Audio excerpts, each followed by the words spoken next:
Hola chicos, ¿cómo andan? Hola doctor, ¿se me escucha? Sí, sí, se te escucha bien. Perfecto.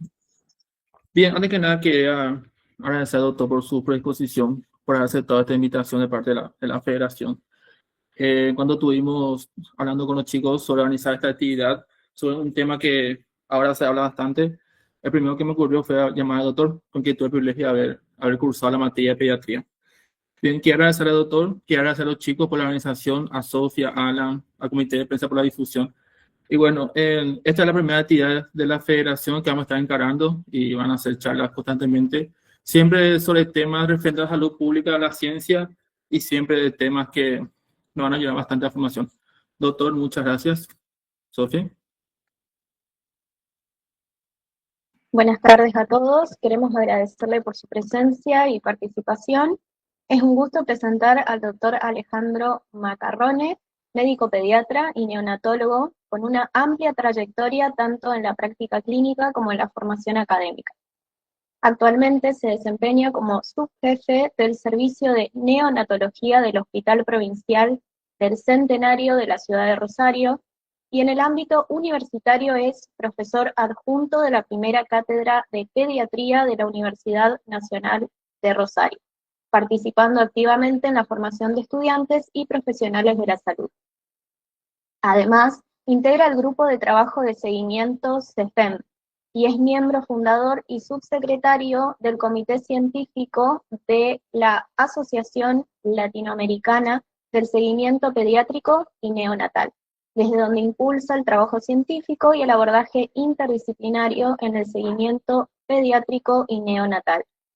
En esta oportunidad, el doctor Macarrone nos acompañará con la charla titulada Vacunas, hoy, mitos, caída de coberturas y evidencia científica, una temática de enorme relevancia en el contexto actual y fundamental para la formación de quienes nos estamos preparando para el ejercicio profesional.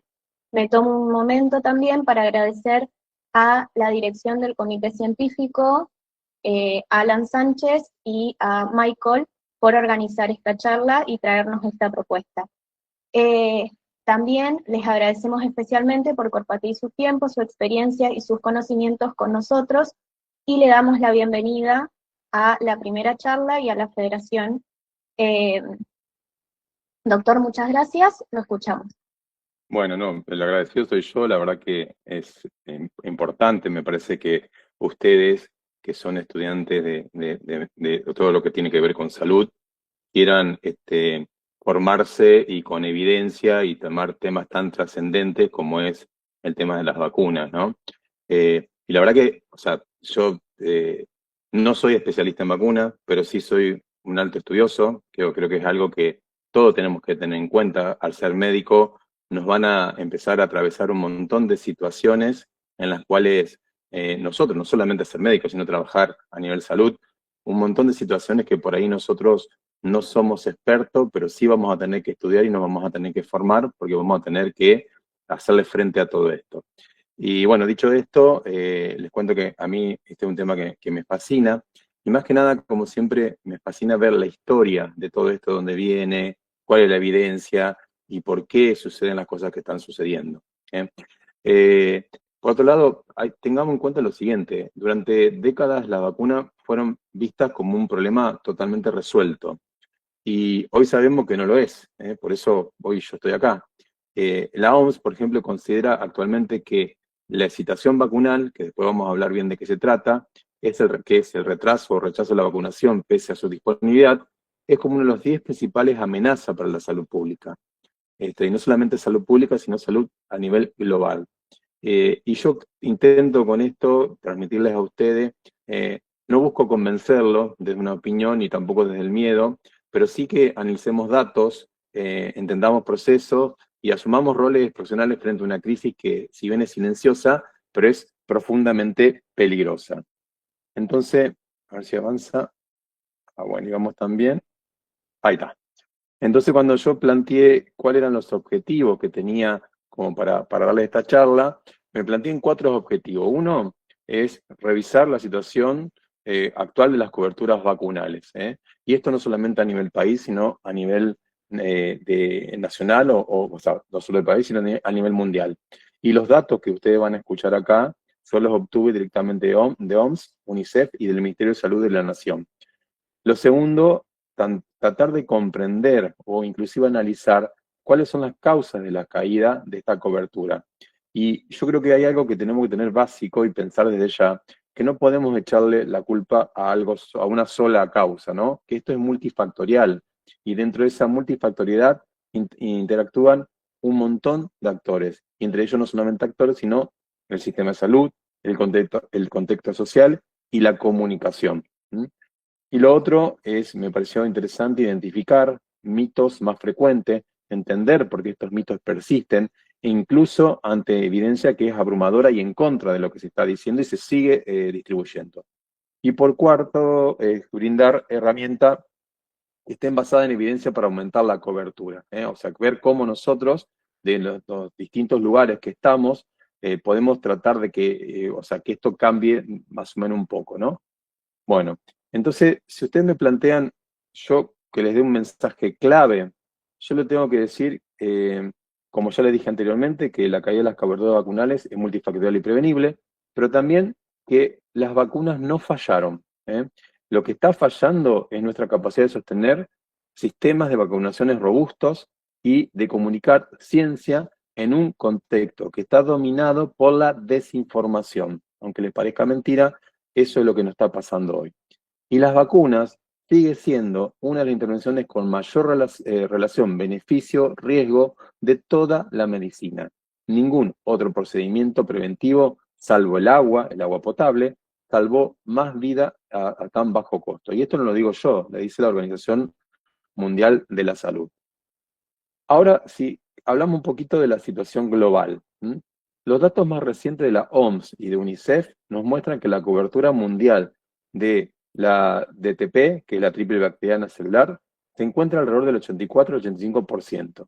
Y usted dice, uy, es alto, ¿no? Y este dato era antes de la pandemia, ¿no? Pero el objetivo para hablar realmente de que hay una buena cobertura de vacunas, si se toma como eje esta vacuna, es del 95%. Entonces estamos lejos de lograr ese objetivo. Y por otro lado, obviamente todos saben que la pandemia profundizó este problema. Hay datos alarmantes, y fíjense en lo que dice ahí abajo, que dice 0 dosis, que eso significa que hay más de 14 millones de niños que no recibieron ninguna vacuna. Esto es a nivel mundial. Y esto no es un problema marginal. Estos niños concentran la mayor carga de mortalidad por enfermedades que hoy por hoy son prevenibles. Y según lo que dice también UNICEF, más del 50% de estos niños viven en apenas 20 países. ¿Y esto qué es lo que nos demuestra? Que el problema no es biológico, sino estructural y político y sanitario. Entonces, ahí surge otra pregunta que me parece que que me gusta desarrollar, que es, ¿por qué importa la caída, no? Y si hablamos desde la epidemiología, una pequeña caída en la cobertura, o sea, mínimo, lo que tiene es un impacto enorme, porque lo que hace esto es, o sea, tiene que ver con el concepto de inmunidad colectiva. Por ejemplo, ustedes saben que acá hubo un brote hace poco de sarampión. Más que un brote de sarampión, hubo como una circulación del virus. Y el sarampión, que es una infección viral, es altamente transmisible. Hay una forma de medir la transmisibilidad que se llama Rho, que es el número reproductivo básico que tiene cualquier tipo de enfermedad. Y el sarampión es entre el 12 y el 18, que es lo que más alto de enfermedades transmisibles. ¿Y esto qué significa? Que una persona que esté contagiada o esté infectada, mejor dicho, por sarampión, puede contagiar hasta 18 personas susceptibles. Y para cortar esa transmisión, necesitamos la cobertura superior al 95%. Por eso la importancia que tiene el tema no es una cuestión nada más que individual, como siempre insistimos el tema de las vacunas, sino que es una cuestión de tipo epidemiológica y colectiva.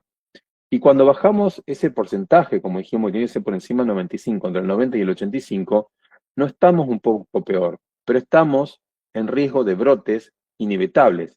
Y esto no es una teoría, es matemáticamente epidemiológica. Es decir, la epidemiología no se equivoca. Y esto ustedes lo tenemos hoy por hoy con el tema como le dije recién, de lo que nos pasó con el sarampión. Ahora, ¿cuál es la situación de la Argentina? Argentina, fíjense, hay varias cuestiones que podemos leer en esta placa. Por ejemplo, Argentina tenemos una caída sostenida de cobertura de múltiples vacunas, no solamente de la triple bacteriana. Informes oficiales muestran valores por debajo del 95% en la triple viral, en la polio y en el HPV. Pero el mayor problema de la Argentina es la heterogeneidad. Fíjense, si ustedes miran por los colores, cómo es distinta el nivel de cobertura según la provincia donde estamos. Es decir, no es lo mismo la cobertura en el AMBA o en Buenos Aires que la que tenemos en Formosa. Y si bien algunas provincias tienen valores que pueden ser aceptables, otros presentan valores críticos. ¿Y esto qué es lo que hace? Como dijimos anteriormente, si tenemos enfermedades que son altamente transmisibles, el virus o las enfermedades se van a seguir transmitiendo. Entonces, en epidemiología, el promedio nacional puede ocultar realidades locales. O sea, si yo digo que la Argentina está bien porque tiene una buena cobertura, pero tengo esta diferencia que es notable en distintas provincias, esto es extremadamente peligroso. Porque un brote no necesita que todo el país vacune poco, necesita bolsones de susceptibilidad, o sea, lugares donde no tengamos la cobertura de vacuna. Entonces vamos un poquito más atrás a pensar un poco el contexto histórico. Entonces, esto de las vacunas empezó, ya ustedes saben, antes del siglo XX, ¿no? Ya en el siglo XIX, donde empieza a aparecer la primera vacuna. Yo creo que todos saben que la primera vacuna que existió fue contra la viruela, y eso fue en el año 1796. Después de esto, en el año 1945, fue otro hito importante, que hubo una erradicación de la poliomielitis. Y esto es lo que determina que como este tipo de vacuna, fíjense que hoy, por ejemplo, la viruela no existe. No hay casos de viruela y la viruela estuvo erradicada.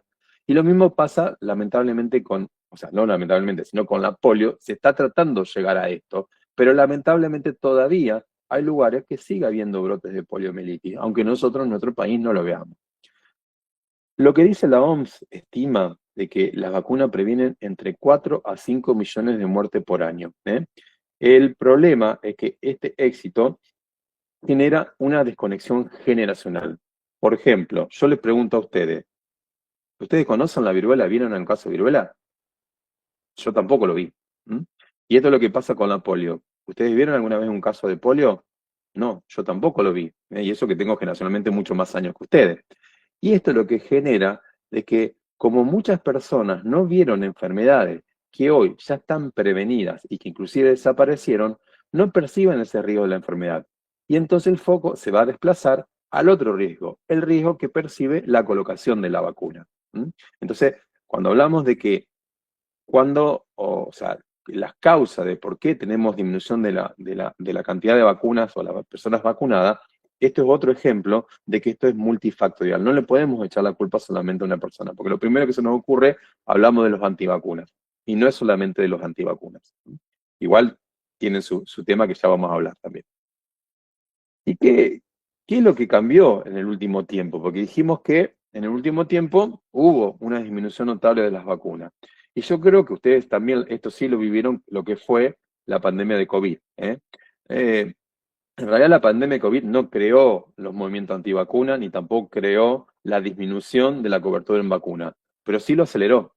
Es decir, este hecho donde en un momento estuvimos recibiendo un montón de vacunas que mucha desinformación, información y demás, generó hasta cierta desconfianza. Y no solamente se tradujo a la vacuna del COVID, sino también al resto. Y el problema es que cuando fue también el tema del COVID, ustedes recuerdan que hasta se suspendieron otras campañas y se cerraron vacunatorios y se reasignaron recursos humanos. Y esto fue por la pandemia, porque había una prioridad. Y esto, en gran medida, fue lo que también provocó esta disminución de la cobertura. No, nunca me voy a olvidar, pues yo estuve un año prácticamente, yo seguía atendiendo mi consultorio, pero hubo pacientes que no lo vi durante un año. Cuando volvieron al otro año, cuando empiezo a ver los carnets de vacuna, estaban totalmente desactualizados. Y no era la culpa de la gente, sino que inclusive no había vacunatorios para que esta gente en ese periodo se pusiera la vacuna. Y el tema es que, bueno, no echemos, por ahí dijimos nosotros, tuvimos la pandemia más larga, estuvimos en el cierre preventivo de un año, Pero hay países donde los servicios se restablecieron rápidamente y las coberturas no volvieron a niveles previos.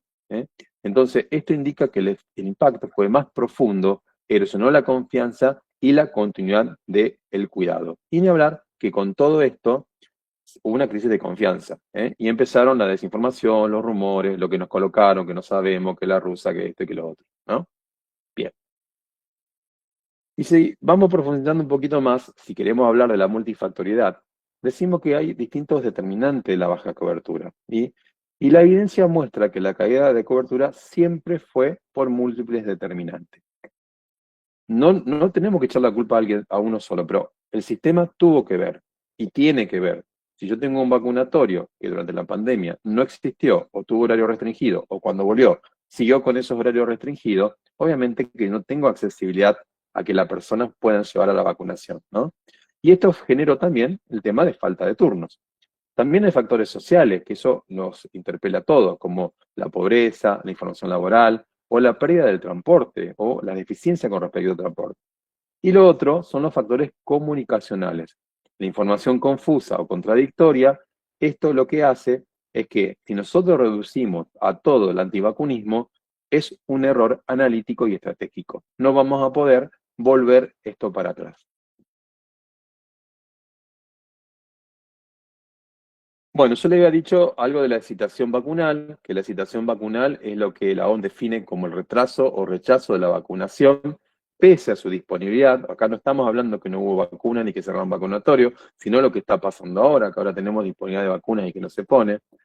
Y el tema es que la clave de la excitación no es un rechazo absoluto. O sea, la mayoría de las personas que dudan, si uno le informa correctamente, terminan vacunándose si recibe una recomendación clara y confiable.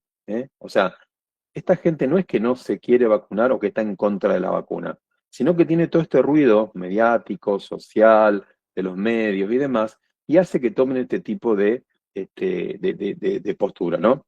Y hay algo que es uno, como les dije, a mí me gusta mucho buscar, y hay muchas revisiones sistemáticas que dicen que la excitación es contextual, dinámica, y lo bueno que es modificable, que nosotros podemos actuar para poder cambiar eso.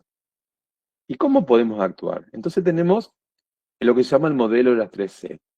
El modelo de las 3C, que es el modelo SAGE, el modelo SAGE es un grupo de expertos de asesoramiento estratégico, que es el principal órgano que asesora a la OMS en materia de vacuna e inmunización y propone este modelo. Estos tres modelos se basan en tres pilares, las 3C.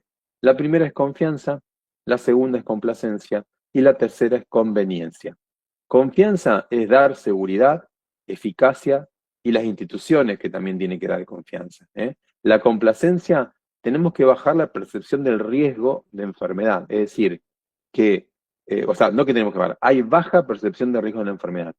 Tenemos que insistir que ahora no tenemos enfermedades porque estamos vacunados, pero que si no estuviéramos vacunados o seguimos bajando esta cantidad índice de vacunación, probablemente estas enfermedades resurjan. Y por otro lado es la conveniencia. Yo para hacer todo esto tengo que tener todo un sistema que me dé acceso, organización y oportunidad para poder vacunarse. Y este modelo es útil porque muestra que no solo alcanza con convencer a la gente de la necesidad de la vacuna, sino también que hay que facilitar el acceso a la vacuna. Ya yendo directamente un poco a una de las cuestiones que estamos hablando como causa, tenemos lo que denominamos como el rol de la desinformación. La desinformación, recuerden, es un chisme, y el chisme ustedes saben que se propaga rápidamente. Es más fácil que se propague un chisme que algo que sea verdadero, ¿no? Entonces, la desinformación se propaga más rápido que la evidencia, evidentemente. Hay estudios que muestran que los contenidos falsos tienen mayor alcance que los contenidos científicos. ¿Y eso por qué tiene que ver? Y tiene que ver, me parece a mí, y yo creo que no que me parece, sino que estoy convencido, con la forma que tenemos de transmitir estos contenidos científicos. Porque si nosotros seguimos dejando que nos sigan ocupando lugar, por ejemplo, en las redes sociales, que cualquiera suba cualquier cosa, que diga lo que diga, y nosotros no participamos, es como que nosotros también somos cómplices. Entonces nosotros tenemos, y hoy por hoy está tan de moda, ustedes saben que la primera consulta ante el médico hasta hace poco era Google, y ahora es ChatGPT, ni hablar TikTok y todo lo demás, ¿no? Entonces, yo creo que nosotros tenemos que aprender de esto, ¿eh?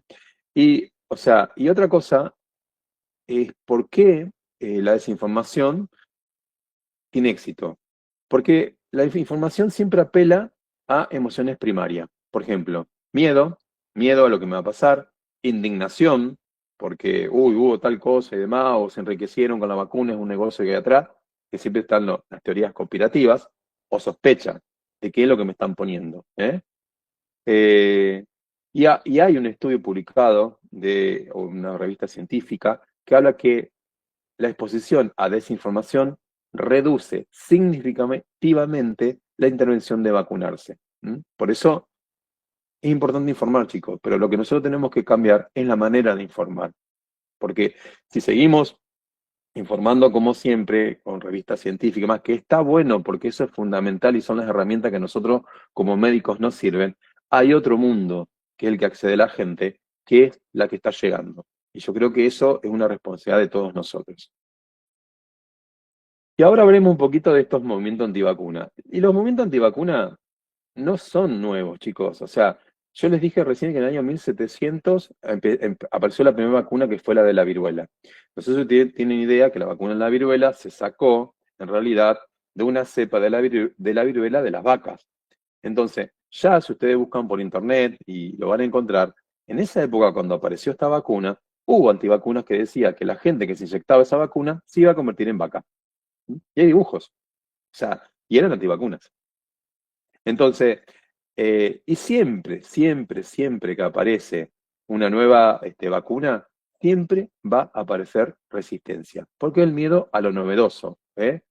Y eso es y el otro problema, si hablamos también de que lo novedoso es importante, pero no es la oposición, sino la capacidad que tiene de amplificarse global a través de las redes sociales. Las redes sociales, hoy por hoy, transmiten rápidamente todo este tipo de información.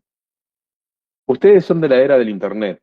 Yo cuando estaba estudiando medicina en la facultad acá de Rosario, yo cuando quería hacer un trabajo científico, porque yo era ayudante de microbiología, teníamos que ir a la biblioteca de la facultad, que quedaba en calle Córdoba, no sé si seguirá ahí todavía, y en esa biblioteca nosotros había como unos discos gigantes donde nos mostraban la última información de revistas científicas que tienen el atraso de un año atrás. O sea, nosotros ir a buscar, no había buscadores, era leer una por una, artículo por artículo, hasta encontrar lo que uno quería. Fíjense lo que es hoy. Lo que yo publiqué hoy a la mañana, en 5 minutos ya está viralizado. Y hablamos de cuestiones científicas, ni hablar de esto que estamos hablando, de estas estrategias que amplifican y sobre todo de que hablan de cuestiones que no son, ¿no?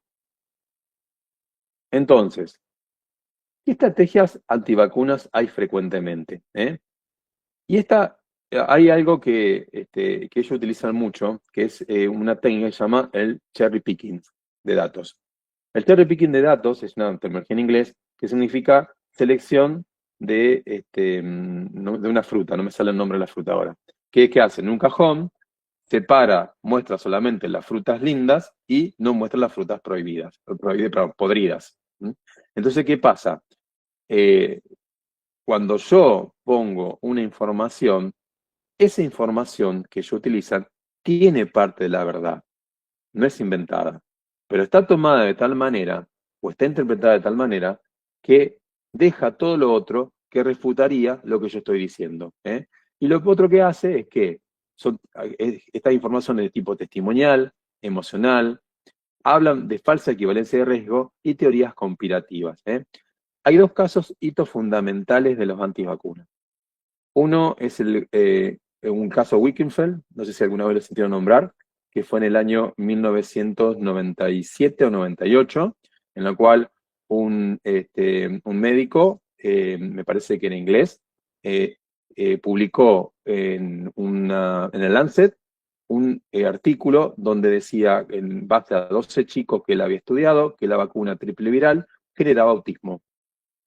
Y de ahí vino todo el tema del autismo.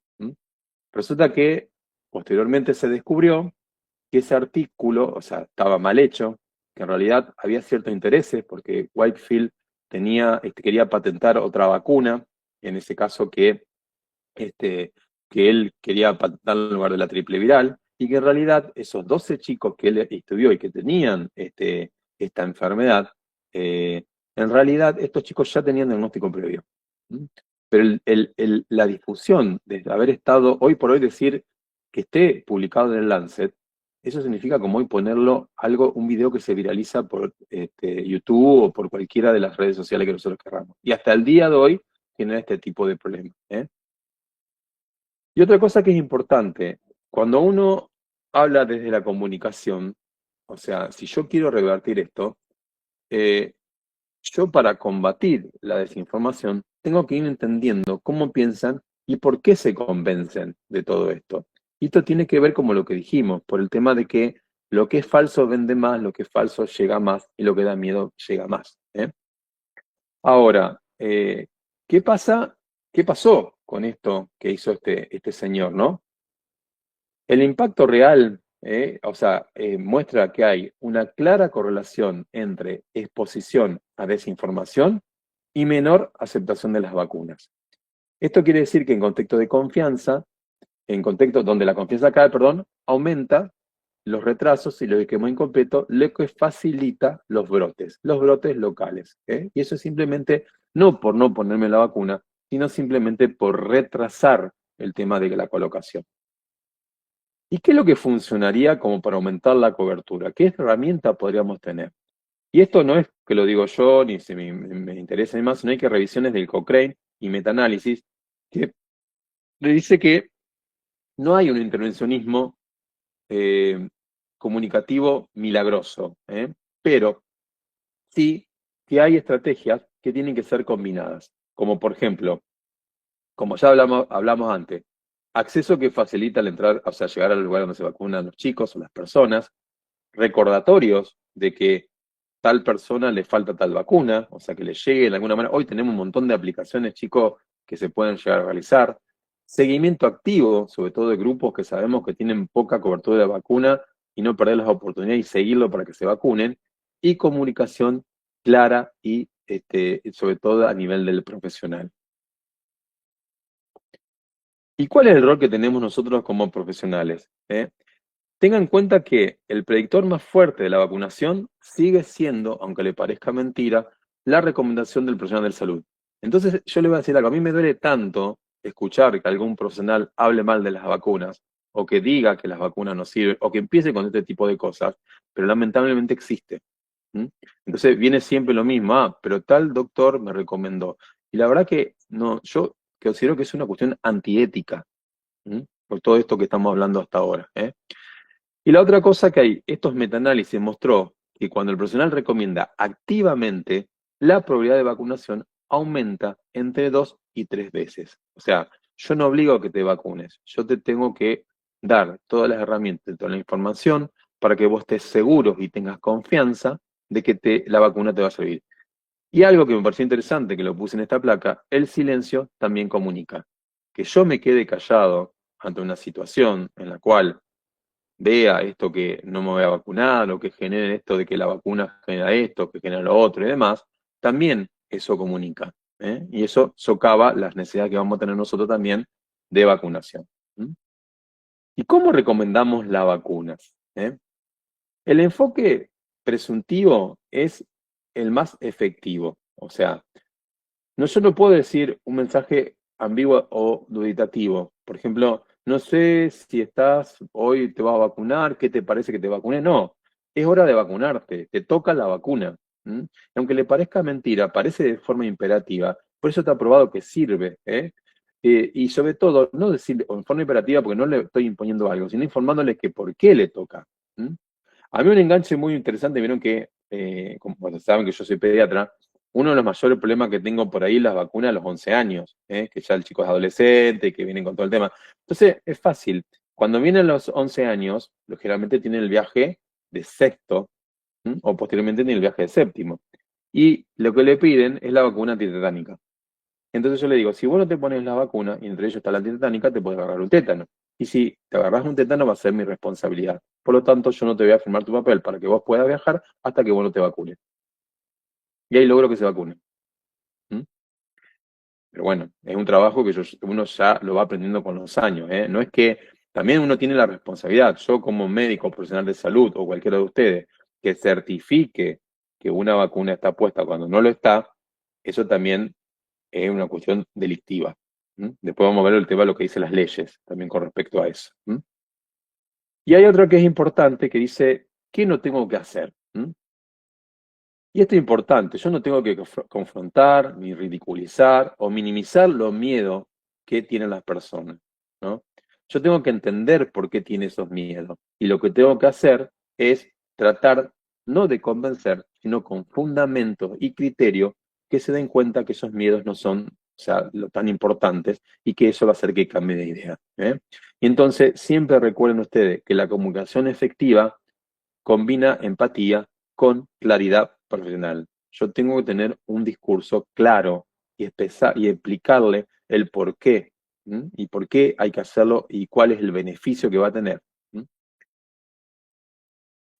Y el sistema de salud, o sea, cuando hablamos, ya esto más o menos lo dijimos antes, la responsabilidad es esta de que las vacunas no es una responsabilidad individual, sino que también el sistema tiene que facilitar este acceso, la continuidad y la comunicación, y todo lo que tenemos que hacer tiene que ver más que nada con políticas públicas. Y no es solo un acto médico, que alguien no se vacune, que se propague una enfermedad altamente transmisible como el sarampión, eso va a generar un problema de tipo de salud pública, ¿eh? Entonces, ahí es la importancia que tiene todo el sistema de salud. Ahora vamos a hablar un poquito de mitos. ¿Cuáles son los principales mitos? Y generalmente, esto acuérdense que persisten porque corresponden a miedos reales, que realmente hablan de daños neurológicos, la toxicidad, la sobrecarga biológica, pero no se desarman con burlas, sino con evidencia y contexto. Dentro de los mitos más comunes que tenemos, ya les hablamos uno, que la vacuna causa autismo. La otra es la inmunidad natural es mejor, o sea, yo me inmunizo como la vieja usanza. A mí me gusta cuando dicen eso y dicen, no, porque mis abuelos no se vacunaban y demás. Yo le digo, ¿vos alguna vez viste la libreta de casamiento de tus bisabuelos? ¿No te fijaste que en realidad en lugar de ser 5 eran 8 y que 2 chicos se murieron antes de cumplir el año? Y empiezan. Y sí, es verdad, chicos, porque antes la supervivencia es el más apto. Muchos chicos, y ni hablar, no solamente chicos, las mujeres las puérperas o durante el embarazo fallecían. No podemos volver a esa época. La otra cosa que dice que son demasiadas vacunas, que eso genera problemas, o que contiene toxinas peligrosas. Vamos a hablar un poquito de cada uno, pero someramente. Esta, como ya les dije, el tema del autismo fue Wakefield el que lo generó. El tema es que después que generó todo este revuelo rápidamente se empezaron a hacer distintos tipos de metaanálisis a nivel poblacional. Y hubo estudios poblacionales, por ejemplo, de niños en Dinamarca, donde se estudiaron un montón, yo una suma mayor de 1.500 chicos que habían recibido las vacunas y que no tenían ningún signo, no había aumentado la incidencia de autismo. Eso fue rápidamente. Ahora hay un montón, si ustedes buscan de trabajos que refutan esta teoría. Y hay un caso muy particular que fue en Japón, que cuando salió el informe Wakefield, Japón decidió dejar de vacunar con la triple viral y cambió de vacuna. Sin embargo, durante ese periodo que cambiaron de vacuna, ni disminuyó ni aumentó la incidencia de autismo. Entonces, con eso probaron que en realidad la vacuna no tenía nada que ver.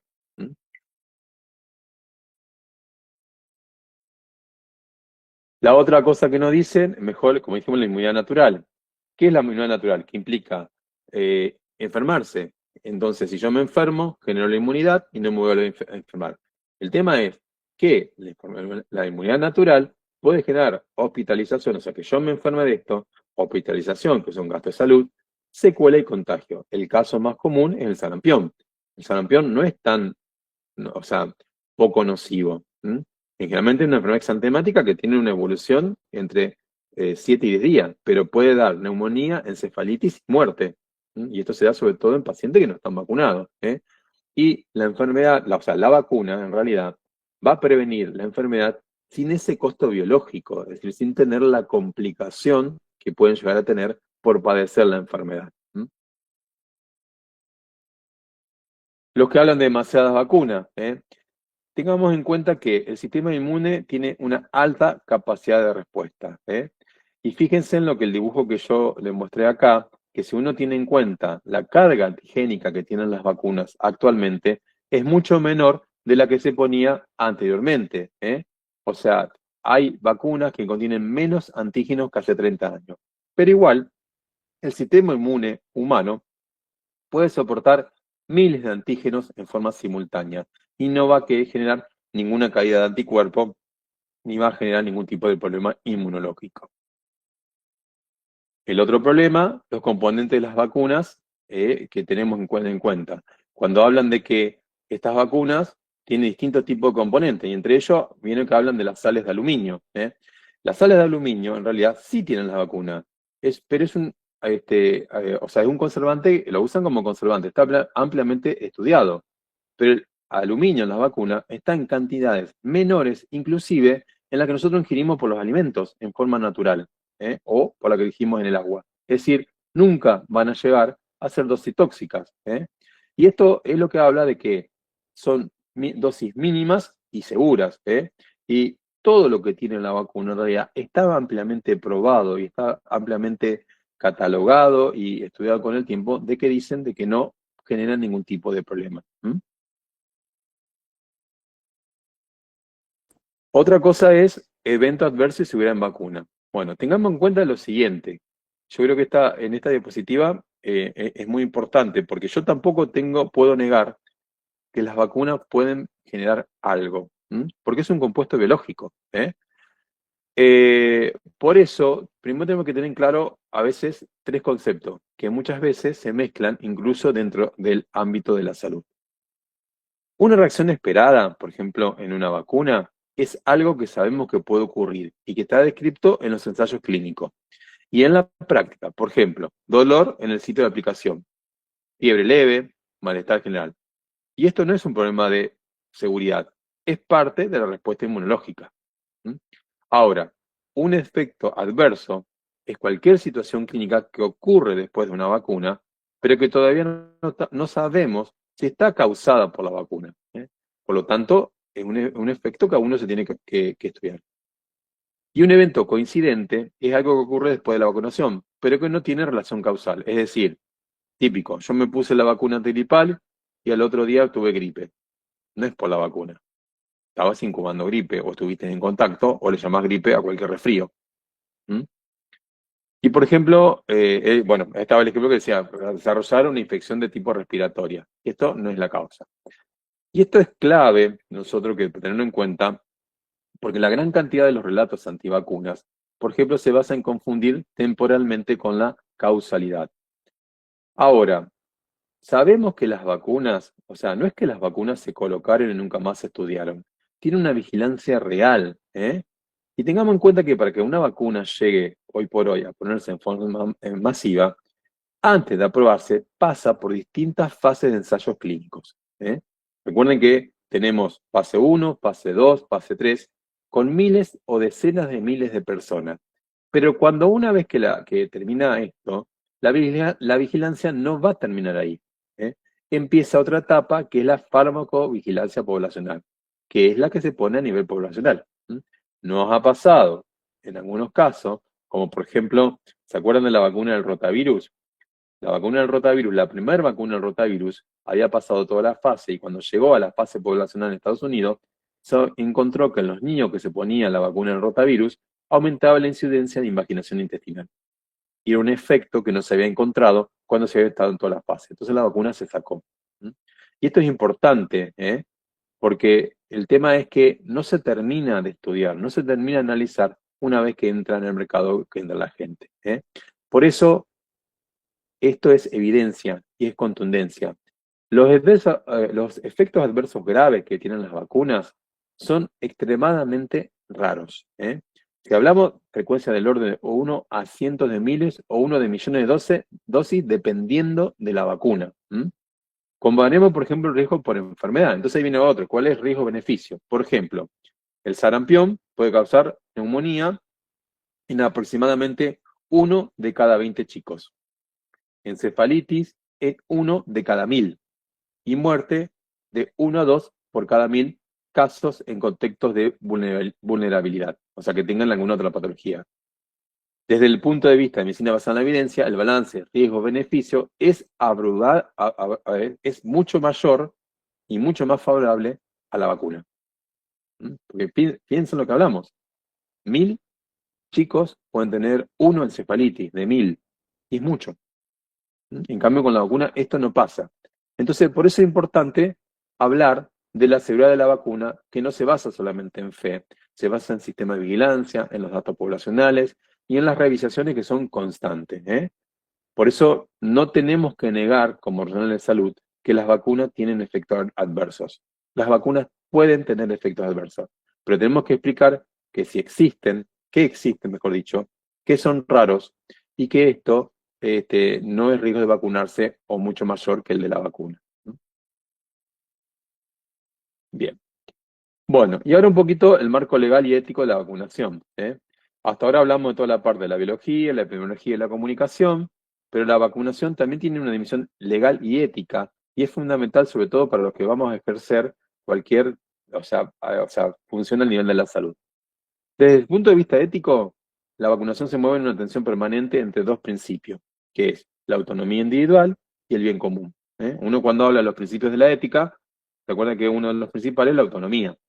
Entonces, venimos a esto, a ver, yo como autónomo puedo decir, porque es mi derecho ético, yo no me puedo vacunar, pero hay otro que es el bien común. Entonces, acuérdense que la autonomía implica que las personas tienen derecho a decidir sobre su propio cuerpo y el de sus hijos. Pero en este caso, el bien común implica que esa decisión individual que puede afectar la salud de esa persona, también puede afectar la salud de otra. Y especialmente, no en cualquier persona, sino en los más vulnerables. Por ejemplo, los recién nacidos, los inmunocomprometidos, o las personas que no pueden vacunarse por razón médica. Por ejemplo, ustedes saben que la vacuna triple viral se coloca a partir del año, que es donde está incluida la antisarampionosa. Todos los menores de 1 año no tienen la vacuna. Por lo tanto, todos los menores de 1 año son susceptibles. Ahora, si vamos desde el punto de vista legal, en la Argentina hay una ley, que es la ley 27.491, que es la Ley de Control de Enfermedades Prevenibles por Vacunación, que establece que la vacunación como un bien social de interés nacional y se define como gratuita y obligatoria. Pero más allá de esta obligatoriedad, hay un mensaje más profundo. El Estado reconoce que la vacunación no es solo una elección personal, sino más una herramienta central en la salud pública. Habrán visto que hubo hace poco varios casos en distintas provincias de nuestro país que algunos jueces dictaron sentencia contra padres que no quisieron vacunar a sus hijos. Y se basan en esta ley. En la Argentina, el calendario nacional de vacunación es obligatorio y es por ley. No cumplirlo se infringe en la ley. Y fíjense que a pesar de esto, el problema que tenemos, ¿no? Ahora, vamos a hablar dentro del rol profesional que tenemos nosotros. Como médico, no solo somos técnicos que aplicamos esta inyección, sino somos referentes de información, de confianza y de orientación. Por lo tanto, esto implica que la responsabilidad de recomendar intervenciones que tengan un beneficio claro y demostrarlo, incluso puede generar en la persona que estamos hablando resistencia o incomodidad. Si yo recomiendo una vacuna, no es imponer una ideología. Y eso tenemos que tenerlo claro. Es ejercer la medicina basada en evidencia. Y en principio de protección de la vida y la salud. Y este es un punto clave para que ustedes, como estudiantes hoy por hoy y futuros profesionales de la salud, empiecen ya a ver cómo van a manejar esto, ¿no? Y empiecen ya a buscar fuentes confiables, pónganse a estudiar. Ahora es más fácil buscar, chicos, es más fácil buscar artículos, más fácil buscar evidencia. Entonces, siempre que tengan algún problema que les genere duda o que los mismos pacientes les genere duda, busquen evidencia. Y eso es lo que les va a ayudar. Bueno, y esto por ahí decirle que ustedes, hoy por hoy como estudiantes, ya tienen ya son referentes, ya les pregunta a la gente, y ya los tienen como referentes sobre todo con respecto a temas de salud, y que ese rol no va a empezar cuando ustedes se reciban, sino que ya empezó. Por lo tanto, es importante que se sigan formando, y más allá de cuando se reciban, chicos, yo no termino nunca de estudiar, sinceramente. Bueno, y para ir terminando, esto es importante como conclusión. La cobertura vacunal protege contra enfermedades y evitan brotes. Es indispensable que nosotros tengamos, combatir la desinformación sobre la vacuna. Los funcionarios de salud solo tenemos que tener fuentes confiables de información y la educación y el diálogo son las herramientas clave para poder colocar estas vacunas. Esta es la bibliografía, si quieren yo después se la paso. Son algunas, porque hay un montón, chicos, si ustedes empiezan a buscarlas van a encontrar. Y esto me gusta terminar por decirle el eslogan que es: las vacunas salvan vidas. Muchas gracias por la atención. ¿Alguna pregunta? No sean tímidos. Bien, doctor, muchísimas gracias. Sí, Norma.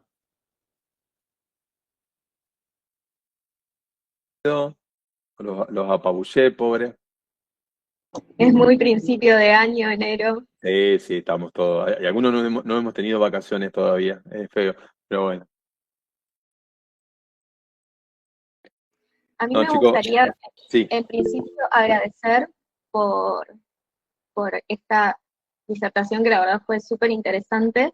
Recalcar que no solamente hay chicos que están estudiando medicina, sino que también Ujú. hay de otras carreras, y la verdad que la información que nos brindó fue súper accesible, y con este espíritu de alguna manera, incitarnos a, como actores ya del sistema de salud, comenzar a formarnos, y este enfoque tan científico que también es el espíritu que queremos mantener desde la Federación. Así que agradecer desde ese punto también. Eric, ¿querías hacer alguna pregunta? ¿Qué tal, doctor? Buenas tardes. Primero, un gusto conocerlo y la verdad que también un gusto aún más grande poder presenciar su charla. Yo actualmente me encuentro rotando por la especialidad de pediatría justamente en hospital en San Martín y estamos recibiendo muchos casos de niños que les faltan vacunas y toda esta cuestión. Más por desinformación que por propia voluntad de los padres. Obviamente, después de una consejería adecuada, se van directamente al vacunatorio, a aplicar las vacunas a los nenes, pero entiendo la verdad y comparto cómo es una respuesta más visceral el oponerse a las vacunas que una postura justificada con algún tipo de evidencia. Sale del miedo a lo novedoso, sale del temor a que le haga daño a su propio hijo y también es parte de nuestro trabajo como afectores de la salud, independientemente del área en el que estemos, promover la información siempre respaldada con evidencia. Así que nada, no me queda más que agradecerle por la tremenda charla que nos dio. No, gracias. No, yo, o sea, la verdad que le digo, por ahí uno habla de médicos, pero yo sé que ustedes también son de otras especialidades en la salud y me parece recontra interesante que estén acá y que sigan con esto, chicos, que se sigan generando este tipo de lugar para hablar, para charlar. Y como vos habrás visto en el centro de salud, y yo siempre lo digo, cualquier médico que hace pediatría o que un chico la consulta, por lo que sea, tiene que comenzar o tiene que terminar buscando, pidiendo el carnet de vacuna. Porque no podemos dejar pasarlo. Y muchas veces, eh, a mí me pasa, porque yo estoy en el Hospital Centenario, yo sigo siendo consultor de alto riesgo, y cuando yo no tengo la confianza segura que la mamá está convencida o que va a ir a poner la vacuna o que se me va a perder en el camino y demás, la acompaño al vacunatorio. Y no es que uno lo hace, como decir, obligando, no hay resistencia. Pero a veces hay miedos, no saben cómo llegar, no saben cómo hacerlo, o tienen miedo que los reten, que esa es otra. Ojo con eso, chicos. Retar a una madre, a un padre, porque el chico no está vacunado, lo que no lo vamos a lograr es que se vacunen. Al contrario, se va a poner este y la persona ni van a aparecer. ¿Mm? Hay un par de preguntas ahí, de manos levantadas, me parece, chicos, ¿no? Flor, ¿puede ser? Flor. Sí, hola, buenas tardes, ¿qué tal? Hola, Flor. Bueno, primero muchas gracias por la información que trajo.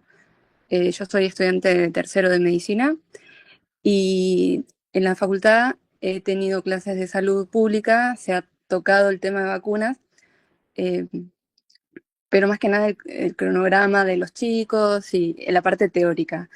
Y me parece súper interesante esto, de ponerle el foco al problema y no evitarlo, Ujú. porque con toda esta desinformación que hay alrededor y mala fama que tiene, uno no quiere, digamos, como caer un poco también que te cataloguen de esa forma, pero creo que es sumamente importante hacerle frente a esa desinformación y aumentar la información, cosa que supere en número más información a la desinformación y así ir venciendo todas esas resistencias que van surgiendo, que justamente como usted decía, de los miedos, los temores. Así que nada, como el mensaje me llegó bastante personal y está muy bueno, porque como usted dijo, ¿no? Uno se piensa como alumno, dice, bueno, todavía estoy estudiando, no soy referente de nada, pero Son referentes, ya chicos. al ponerse, claro, tomar ese Usted- rol Ustedes le debe y pasar, todos fuimos estudiantes, todos vienen y le preguntan a ustedes en el edificio donde están, la familia, les preguntan porque ustedes están claro, estudiando algo en salud y son así es. referentes y empodérense de eso, ¿eh? Es lo que Sí, yo les digo. y sí, tal cual, y yo creo que esto ayuda, por lo menos a mí me está ayudando a dejar de esquivar, ¿no? Exacto, muy Dejar de bien. esquivar Ay, me voy contento, Flor. poner el ojo o dejar de esquivar, no opinar, ¿no? Como que un poco más Mm. de sin miedo, ¿no? Que Miren, como estudiantes o sí, profesionales no podemos tenerle miedo a la desinformación, porque chicos, tenemos la verdad en nuestras manos. Entonces, eso está sí. bueno. Así que muchas gracias. Chicos, yo tengo, o sea, vieron que forma parte de la Asociación Latinoamericana de Seguimiento y cuando conté que ustedes me habían invitado a hablar, todos quedaron fascinados que venga de un grupo de estudiantes en salud que quieran tener este tipo de información. Y eso, la verdad, es buenísimo. Y para nosotros también. Nosotros, desde que ya tenemos un camino recorrido y que ustedes lo van a empezar a recorrer y empiecen a recorrerlo como corresponde, eh, es lo que voy a decir yo. Para mí me hubiera sido más fácil darte una clase y explicarte qué tiene cada vacuna y por qué hay que ponerla. La sé de memoria. O sea, eso, pero me parece que el sentido es otro, ¿no? Y no solamente con vacuna, con todo lo que tiene que ver con la salud. Ustedes son referentes, todos nosotros somos referentes.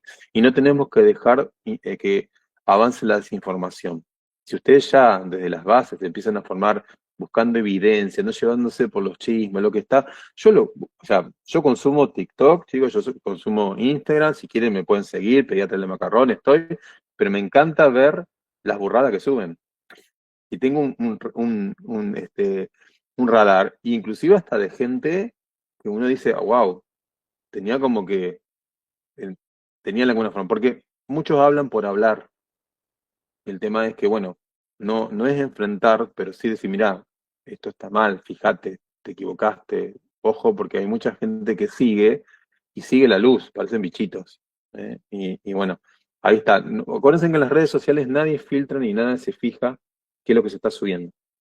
No es como, y bueno, ni hablar que teóricamente una revista científica como Lancet tiene un montón de editores y demás, y pasó lo que pasó, imagínense que acá que nadie controla, cualquiera pone cualquiera.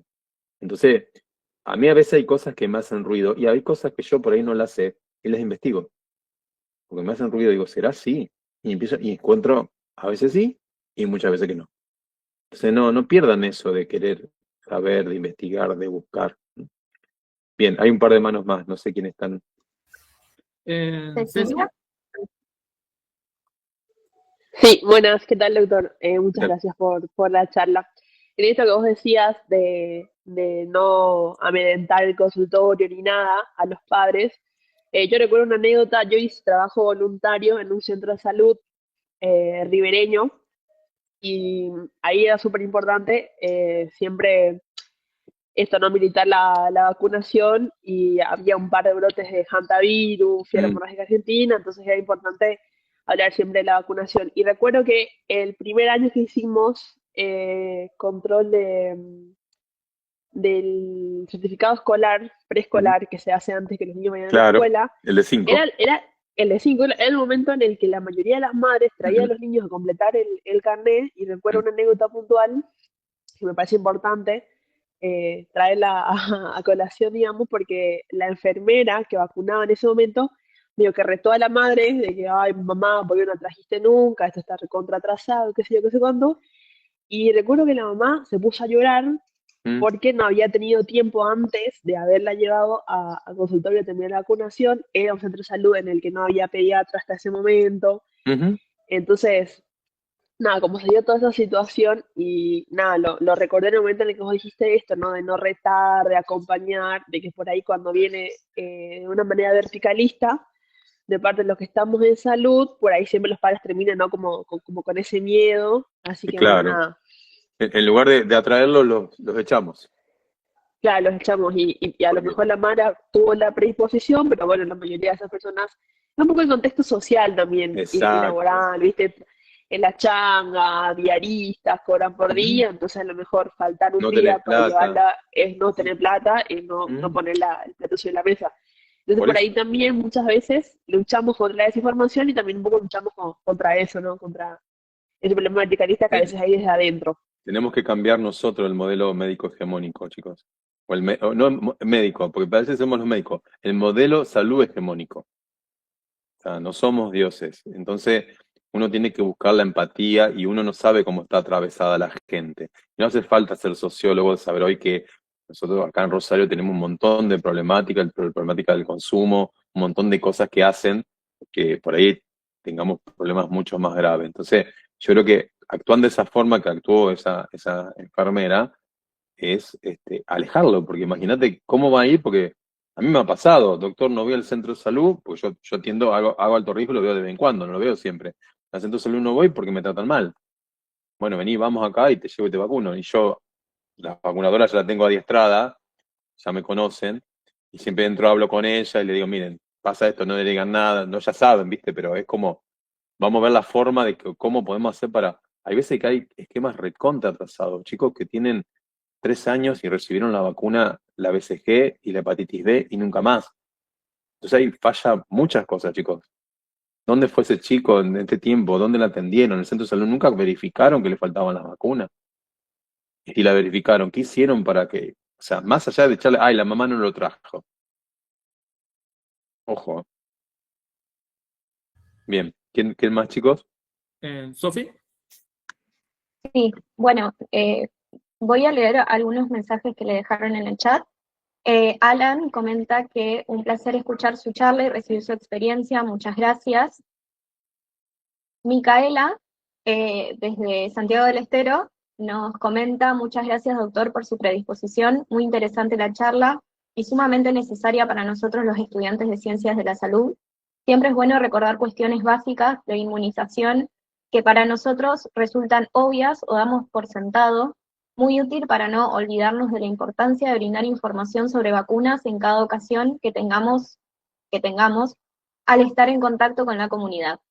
Y Milagro comenta, muy buenas tardes, doctor. Yo soy estudiante de primer año y me pareció muy interesante la charla. Gracias por darme más información con la cual seguir aprendiendo. Y también meto un puchito por mi lado que esto de seguir aprendiendo, de seguir formándonos y cómo desde la investigación, leyendo o también realizando revisiones sistemáticas, desde la federación también alentamos esta parte del pensamiento crítico en todos los que forman parte tanto de las asociaciones como de la federación. Entonces realmente es muy valioso la importancia que usted le dio a esa parte tan importante que muchas veces se deja de lado cuando uno, bueno, se quiere recibir, es como un caballo que me quiero recibir, Sí, sacar mis materias, acá las y por materias ahí no nada le da más. importancia a esa parte. Eric, ¿Qué tal, Doc? Bueno, nuevamente, quería comentar un mensaje que me hizo acordar que me lo dieron allá por segundo, tercer año en farmacología, tocando el tema este sobre quizás la resistencia de los pacientes a, a tener ciertas conductas de protección, ¿no? De autopreservación. Eh, Me recuerdo que él también había desaconsejado esto de tener un hábito, un comportamiento persecutorio paternalista con el paciente. Y Ujú. más aún, un mensaje que traigo a colación, porque siempre lo recuerdo, es, él lo decía en el contexto de los fumadores, ¿no? De hacer partícipe al paciente de su propio tratamiento aumenta muchísimo la tasa de éxito. Decirle a un paciente lo mejor que usted puede hacer por su salud es dejar de fumar, lo mejor que usted puede hacer por su hijo es llevarlo a vacunar, hacerlo partícipe activamente del estado de salud, tanto propio como de las personas que más quiere, eleva muchísimo la tasa de éxito. Y también me gustaría transmitírselo al resto de los chicos que nos están acompañando hoy, que también son incluso desde primer año. Así que nada, y muchas gracias nuevamente, doctor, por todo lo que nos dijo. La verdad, suscribo a todo eso. Muy bueno todo lo que están diciendo, chicos. Muy bueno. La verdad que es así. Es así. O sea, y hoy por hoy, recuerden que la salud ya no existe más, como dijimos, este modelo hegemónico. En cada uno de los estratos de la salud está el individuo, ¿no? Y inclusive a mí me pasa, por ejemplo, hoy por hoy en neonatología, lo que se habla de las maternidades centradas en familia. Para que se hagan una idea, estamos yendo un poco lejos de lo que hablamos de vacuna, pero yo me formé en un lugar que era el Hospital Baigorria, donde la recepción del recién nacido estaba separada del lugar de parto de la madre. Entonces, a mí me daban el bebé, yo me lo llevaba a una habitación al lado, ahí le hacía toda la rutina cuando no tenía que hacer la reanimación, y después salía con el chico vestido y le decía a la mamá, pesó tanto, te va a la habitación, o tu bebé se murió, o tu bebé lo tuvo que llevar al neo. Y hoy pienso eso y me parece totalmente aberrante, porque hoy por hoy, en sala de parto no solamente está la madre, sino que puede y debe estar acompañada por algún familiar. Y todo lo que se hace en la recepción del recién nacido hasta la reanimación avanzada es con la familia al lado. Y cambia un montón. Y fíjense que a mí al principio me costó muchísimo, porque decía, ¿cómo van a ver lo que yo estoy haciendo? Y la verdad que no, o sea, uno si hace lo que sabe y lo hace en forma consciente y se mantiene tranquilo y tiene la expertise, no tiene que por qué molestarte que alguien te esté mirando. Pero al mismo tiempo, eso te ayuda a ir informando a la familia que ven que vos vos, imagínate con un recién nacido que nace deprimido, que vos estás actuando, que vos estás haciendo algo y demás. Pues a mí me pasó también en Baigorra, en esto que le estoy diciendo, cuando iba a la habitación de al lado, que una vez le dije a la mamá, tu bebé nació muerto, y me dijo, vos me lo mataste ahí adentro.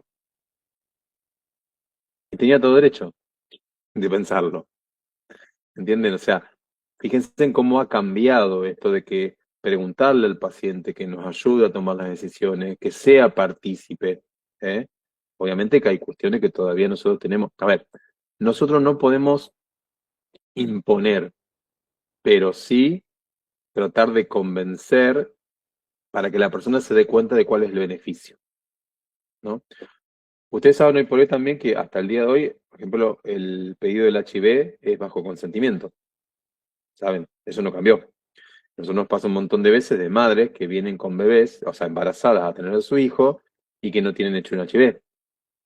Entonces, nos ha pasado a veces cuando le decimos, bueno, tenemos que hacértelo, que nos han dicho que no, pero cuando le explicamos, mira, es importante porque si vos sos positiva, primero que vos podés tener tratamiento y segundo que podemos hacer algo para que tu hijo no lo tenga y va a ser totalmente sano, acceden en forma rápida.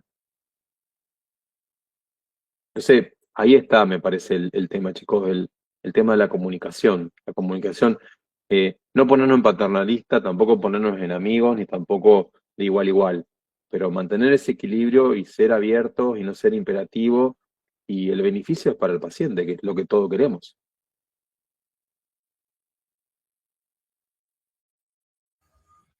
Hablo demasiado, perdón.